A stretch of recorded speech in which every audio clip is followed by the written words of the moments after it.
जय हिंद प्यारे बच्चों। आज मैथ के प्रतिशतता चैप्टर यानी ये बुक हैं आपके आर.एस. अग्रवाल एंड दीपक अग्रवाल का, और इस बुक का जो है आज हम लोग 66वां से स्टार्ट करेंगे। इसके पहले भी पार्ट 1 पार्ट 2 में जो है आप 65 तक पढ़ लिए होंगे। आज 66वां स्टार्ट करेंगे। तो इसका 66 नंबर सवाल है, किसी वस्तु के भाव में 20% की वृद्धि होने पर उस वस्तु की खपत में कितने प्रतिशत कम की जाए कि खर्च ना बढ़े।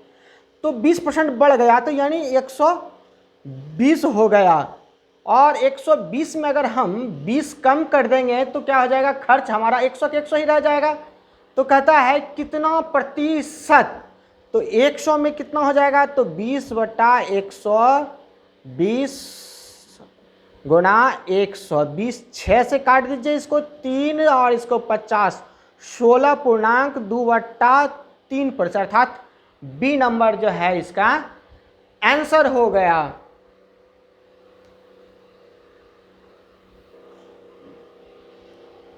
सड़सठ नंबर सवाल है, चीनी के मूल्य में 10% की कमी होने पर कोई गृहिणी 1116 यानी 1116 में 6.2 किलोग्राम चीनी अधिक खरीद सकती है। तो चीनी का घटा हुआ मूल्य प्रति किलोग्राम ज्ञात कीजिए। तो ये बहुत बार जो है बच्चों एसएससी सब में पूछे जाते हैं। ऐसे सवाल एकदम यूनिक है, बस जितना यहाँ रहे। यहाँ कहता है कमी, यहाँ भी मांग रहा है घटा हुआ मूल्य। तो घटा हुआ मूल्य यहाँ कमी होने पर तो आप कुछ ना कीजिए, जितना कहता है परसेंट की कमी उतना बटा 100, और जो है इसमें कितना में 1116 में कितना चीनी जा रहा है, 6.2। इसको आप जो है काट दीजिएगा,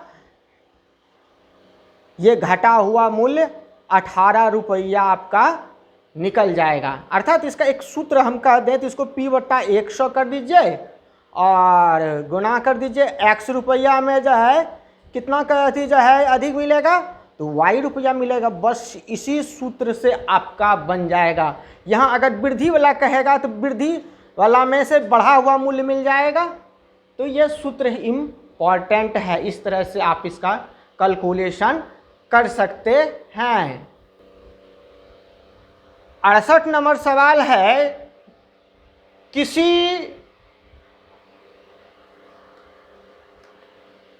किसी वस्तु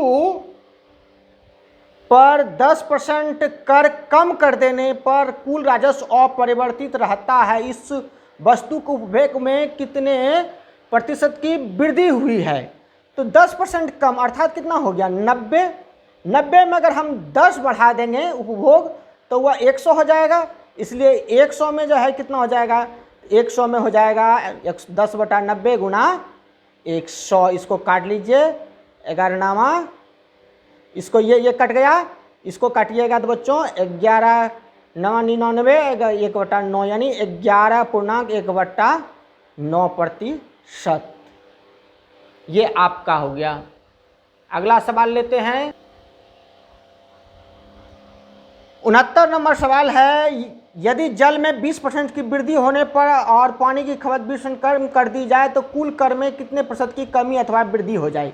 तो ये भी सेम है, वृद्धि और कमी दोनों बगल का क्या है, सेम टू सेम है। तो इसका सूत्र जो है याद रखिए, इसका -x² होता है, अर्थात जो है इसका -x²/100 हो जाता है। तो 20 गुना 20/100, इसको काट लीजिए और माइनस में है तो माइनस में ये आपका आंसर हो गया -4%, अर्थात 4% की क्या हो गई, कमी हो गई। माइनस है तो 4% की कमी हो गई। अब लेते हैं अगला सवाल बच्चों। 70 नंबर सवाल है, किसी वस्तु के मूल्य में 20% की कटौती कर दिया तो पूर्व मूल्य पर लाने हेतु कितने प्रतिशत की वृद्धि करनी होगी। 20% की कटौती हो गई तो कितना हो गया, 80 रुपया हो गया। 80 में कितना जोड़ेंगे जो 100 हो जाएगा, तो 20 का तो इतना की वृद्धि करनी होगी, 80 में 20 की वृद्धि करनी होगी। इसलिए 100 में कितना हो जाएगा, तो 20/80 गुना जो है 100। अगर इसको काट दीजिएगा 4 और इससे कट जाएगा 25, अर्थात 25% की क्या करनी होगी, वृद्धि करनी होगी। अब लेते हैं अगला सवाल 71 नंबर। 71 नंबर सवाल है, किसी वस्तु पर दलाली की दर 4% से बढ़कर 5% होने पर एक दलाल की आय अपरिवर्तित रहे, उसके व्यापार में कितने प्रतिशत की कमी आई। तो 4 से बढ़कर 5 हो गया ना, उसके व्यापार में कितने प्रतिशत की कमी आई। किसी वस्तु पर दलाली की दर जो है 4 से बढ़कर के 5% होने पर एक दलाल की आय अपरिवर्तित रहे, यहाँ क्या कहता है अपरिवर्तित। तो 4 था तो अब हो गया कितना 5, 5 में अगर 4 का अंतर कितना हो गया 1, अर्थात 5 में 1 की कमी कर देंगे तो जो है हमारा क्या होगा अपरिवर्तित रह जाएगा, यानी 4 ही रह जाएगा। इसलिए 100 में कितना हो जाएगा, तो 100 में हो जाएगा 1/5 गुना 100, इसको काट दीजिएगा तो ये 20% आंसर आपका हो गया जो है डी नंबर। अब लेते हैं 72 नंबर सवाल बच्चों। 72 नंबर सवाल है बच्चों, पटसन के भाव में 20% की कमी आने पर इसका भाव 800 रुपया प्रति क्विंटल हो गया, इसका प्रारंभिक भाव प्रति क्विंटल कितना था। तो पटसन के भाव में 20% की कमी आ गई, मान लिया अगर हम प्रारंभिक मूल्य x मान लें तो x में 20% की कमी अर्थात 80/100 बराबर हमारा कितना हो गया 800 मिल रहा है। कितना मिल रहा है 800 में, इसको अगर आप काट दीजिएगा तो 10 बार में और इसको अगर आप गुना कर दीजिएगा तो x बराबर 1000, यानी प्रारंभिक मूल्य इसका कितना था 1000 रुपया था। तो अगला क्वेश्चन लेते हैं बच्चों 73 नंबर। 73 नंबर सवाल है, खाद्य तेलों में 25% की वृद्धि होने पर गृहिणी को अपने तेल की खपत में कितने प्रतिशत कम करनी होगी कि इनके मध्य पर खर्च ना बढ़े। तो 25% की वृद्धि हो गई तो 125 दाम हो गया उसका। अब कितना कम कर दे, 125 में अगर हम 25 कम कर देंगे तो हमारा 100 हो जाएगा। तो इसलिए 100 में कितना इसका जो है हो जाएगा 25/100, 25 गुना 100, 25 पंचे 125, 5 बिसा ही 100, अर्थात 20% यानी सी नंबर जो है इनका आंसर होगा। कितने प्रतिशत की कम करनी होगी 20% कम करनी होगी। 74 नंबर सवाल है बच्चों। 74 नंबर सवाल है, किसी वस्तु पर 20% की वृद्धि होने पर इनके खपत में 20% कम कर दी जाए तो इस वस्तु पर कुल कर प्राप्ति में कोई अंतर नहीं होगा। 4% की वृद्धि होगी, 4% की कमी होगी, 5% की कमी हुई, 5% की वृद्धि हुई। जब सेम टू सेम रहे खपत और वृद्धि तो क्या करते हैं वही -x/100, x²/100 ये जो है हम लगा देते हैं। अभी पहले भी जो है हमने जो है ऐसा सोल्यूशन किया तो 20 बिस्सा ही कर लेते हैं, इसको काट लीजिए, ये हो गया आपका कितना -4%, यानी 4% की क्या हो जाएगी कमी हो जाएगी। सी नंबर इसका ऑप्शन से हो जाएगा। अब लेते हैं 75 नंबर सवाल। 75 नंबर सवाल है बच्चों, एक दुकानदार 45 रुपया में एक कॉपी बेचता है तथा 4% का लाभ कमाता है। वह एक पेंसिल बॉक्स 80 रुपया में बेचता है तथा इस पर 20% का लाभ कमाता है। यदि वह प्रतिदिन 10 कॉपियां तथा 6 पेंसिल बेचे तो 2 सप्ताह में वह कितना धन कमाएगा।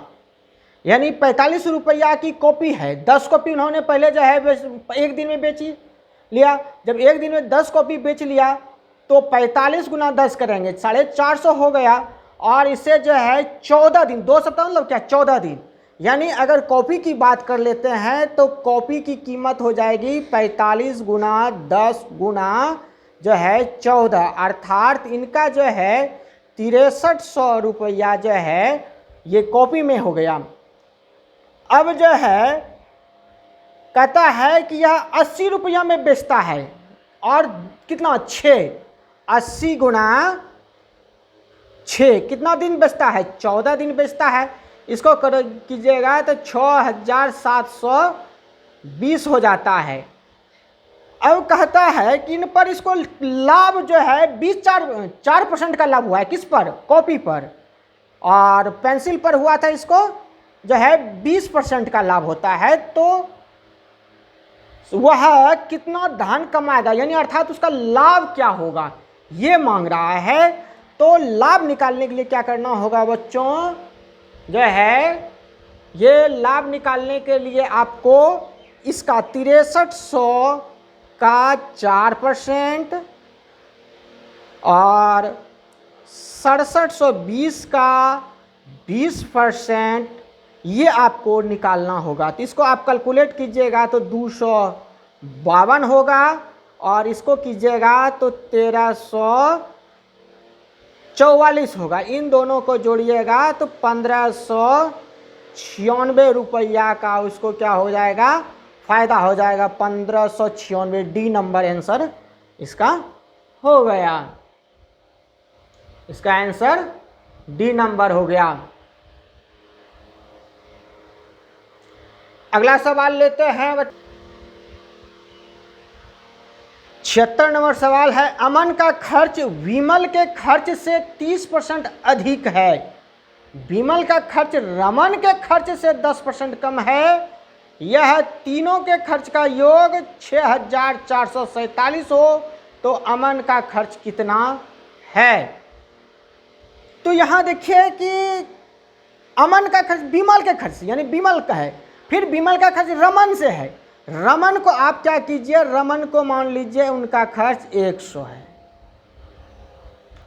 कहता है क्या कि रमन के खर्च से विमल का खर्च क्या हो जाएगा, ये कहता है 10% कम है, तो यानी 90 हो गया। कहता अमन का खर्च क्या है, विमल के खर्च से 30% अधिक है। अमन का क्या है, अधिक है ना, तो 90 का 130 वट्टा 100 कर लीजिए, इसको निकाल लीजिए। 13 17 से 117 हो गया। कहता है कि इन सब का योग 6447 है, तो इसको भी हम जोड़ कर लेंगे। 100 जोड़ 90 और 117 307 हो गया। और 307 बराबर है कितना दिया हुआ, 6447। अगर आप इसको काटते हैं तो 3 दूनी 6, 21 बार में ये कट गया। ये 21 बार में क्या हुआ, विभाजित हो गया। तो ये 1 में 21 होता है, 1 में 21, 117 में कितना हो जाएगा, अमन का कह रहा है निकालने का।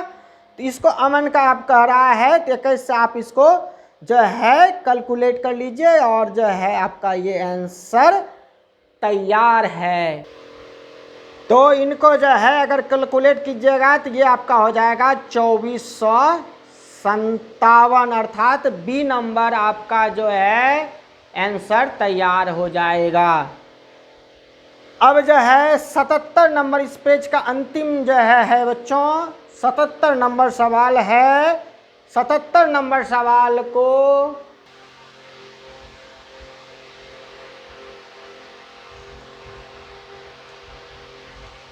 नंबर सवाल है, पेट्रोल के मूल्य में 10% की कमी होने पर एक उपभोक्ता को पेट्रोल के खपत में कितनी प्रतिशत वृद्धि करनी होगी जिससे कि उसका पेट्रोल पर खर्च ना घटे।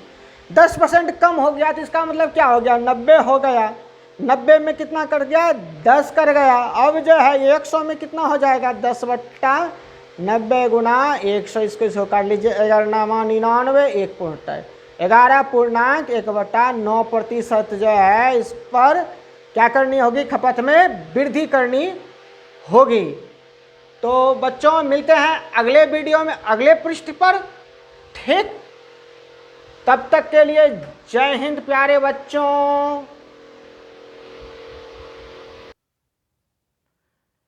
मिलते हैं अगले वीडियो में, तब तक के लिए जय हिंद प्यारे बच्चों।